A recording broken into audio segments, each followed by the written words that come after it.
Maharashtra today 24 news, सत्य परिस्थितीचा सविस्तर आढावा।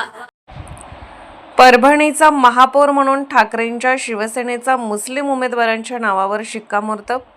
सय्यद इक्बाल महापौर म्हणून जाहीर, तर उपमहापौरपदी काँग्रेसचे उमेदवार गणेश देशमुख उपमहापौर म्हणून जाहीर।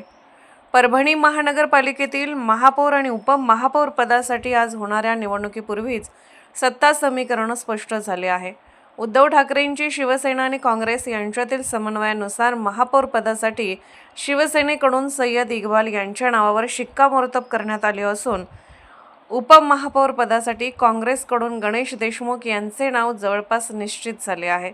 महापौर पद निवडीसाठी शिवसेनेच्या वतीने सय्यद इक्बाल यांना मतदान करण्याबाबत व्हीप बजावण्यात आला आहे। त्यामुळे शिवसेनेच्या नगरसेवकांनी पक्षाच्या निर्णयानुसार मतदान करणे बंधनकारक ठरणार आहे। दुसरीकडे काँग्रेसने उपमहापौर पदासाठी गणेश देशमुख यांच्या नावाची अधिकृत घोषणा केली आहे। दरम्यान शिवसेना आणि काँग्रेसचे एकूण 37 नगरसेवक एकत्रितपणे महानगरपालिकेच्या सभागृहाकडे रवाना झाले आहेत। विशेष म्हणजे दोन्ही पक्षांचे नगरसेवक एकाच बसमधून सभागृहाकडे गेल्याने सत्ताधारी आघाडीतील एकजूट स्पष्टपणे दिसून आले। सध्या सर्व नगरसेवक मोरिया लॉन्सच्या सभागृहात एकत्र बसले असून काही वेळातच नेत्यांची आणि नगरसेवकांची बैठक सुरू होणार आहे। या बैठकीत महापौर उपमहापौर पदासाठीची नावे अंतिम केली जातील। त्यानंतर अधिकृत निवड प्रक्रिया पार पडणार आहे। सध्याच्या राजकीय गणितानुसार परभणीत शिवसेनेचा मुस्लिम महापौर आणि काँग्रेसचा हिंदू उपमहापौर होणार हे जवळपास निश्चित मानले जात आहे।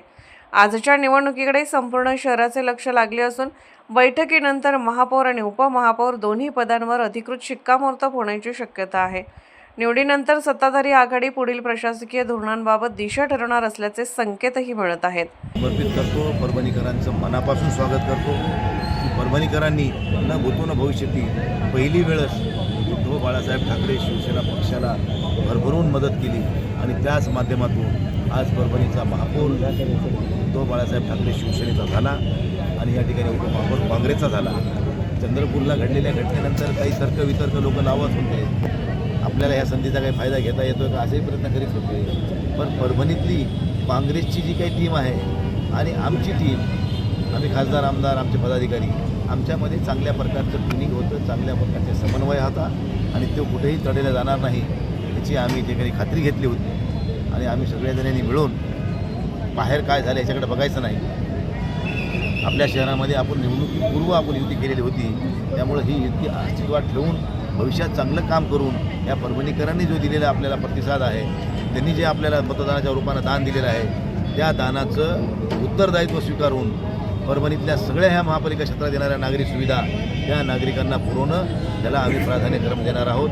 आपल्याला या निमित्तानं सांगतो, महापालिकेला सत्ता त्यांना पैसे द्यावं लागतील, ठीक आहे, थोडं कमी जास्त होईल, त्यांच्या सत्ता असलेल्या महापालिकेला जास्त देतील, आम्हाला कमी देतील, द्यावं तर लागेल। शेवटी इथे माणसं राहतात, इथं भाजपला मतदान करणारे माणसं नाहीत का फक्त शिवसेना उद्धव बाळासाहेब ठाकरे पक्षात करणार आहेत, काँग्रेसच करणार आहेत। इथं भाजप लढली, राष्ट्रवादी लढली, जे आता आमच्या विरोधात आहे राज, तर त्यांच्याही लोकांनी मतदान दिले त्यांना, मग पैसे त्यांना महापालिकेत द्यावं लागतात। आणि त्या आम्ही, आणि बघा शेवटी निवडणुका ह्या राजकारण हे निवडणुकीपुरतं असतं। निवडणूक संपल्यानंतर आदरणीय देवेंद्रजी फडणवीस साहेब हे राज्याचे मुख्यमंत्री आहेत, आम्ही या जिल्ह्याचे खासदार आहेत, या ठिकाणचे आमदार या परभणी विधानसभा मतदारसंघाचे आमदार आहेत। त्यामुळे आमच्या क्षेत्रामध्ये येणारी ही महापालिका या ठिकाणी राहणाऱ्या नागरिकांच्या गैरसोयी दूर करणं, त्यांच्या सगळ्या अडीअडचणी दूर करणं, त्यांच्या नागरिक समस्या सोडवणं हे आमची कशी जबाबदारी आहे, तसं जिल्ह्याच्या पालकमंत्री असतील, राज्याचे मुख्यमंत्री असतील, नगरविकास खात्याचे उपमुख्यमंत्री असतील, या सगळ्याची नैतिक जबाबदारी आहे। या शहरात राहणाऱ्या नागरिकांना आपण न्याय देण्याची भूमिका सगळ्यांनी घेतली पाहिजे।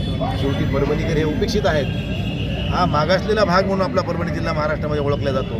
तर अशा ह्या मागासलेल्या जिल्ह्याला प्रशासनातल्या शासनातल्या सगळ्या लोकांनी उदाहरणार्थ करण्याला मदत करावी। सबसे पहले मैं अल्लाह रब्बुल इज़्ज़त का शुक्रिया अदा करना चाहूँगा, साथ ही साथ खासदार साहब, आमदार साहब और जितने हमारे नगर सेवक और जितनी शहर की आवाम है, उन्होंने हमारे पे भरोसा जता कर ये पद पे हमको नवाजा है। मैं अल्लाह रब्बुल इज़्ज़त का शुक्रगुज़ार हूँ। और जिस दिन से प्रचार चालू हुआ था, मैंने एक स्टेटमेंट दिया था कि शहर हमारा है और इंशाल्लाह मेयर भी हमारा रहेगा। आज वो बात पूरी मुकम्मल हो गई। खासदार साहब, आमदार साहब की मेहनतों से, हमारे सिद्धार्थ भाव की मेहनतों से आज ये दिन खुशी का हमारे को देखने को मिला है। और हमारा जो विज़न है कि शहर के अंदर बहुत सारे प्रॉब्लम है, बारिश का पानी जमा होता है, कचरे का इशू है, कचरे का बहुत सारा बिल पेंडिंग है और महानगर पालिका पे 80 से 100 करोड़ के आसपास कर्जा है। अभी आते हम लोग कुछ टाइम लेके इसको कैसा दुरुस्त कर सकते, उसके वास्ते हम लोग कोशिश जद्दोजहद करेंगे और आपके चॅनल के माध्यम से शहर के तमाम माहिती आहे सर्वसामान्याच्या अडचणी काय आहेत, आम्ही कोणत्या टोकापर्यंत जाऊन सर्वसामान्यांचे काम करतो याबद्दल आम्हाला विश्वास होता. म्हणून मी सुरुवातीला म्हणल्यावर बऱ्याच लोकांनी आश्चर्य व्यक्त केलं की बाबा उबाटाचा महापौर कसा बनेल परभणीमध्ये. मी म्हणलं समय जाण दो, मग तुम्हाला लक्षात येईल की कसा बनेल. आणि आज ती चमत्कार झाले.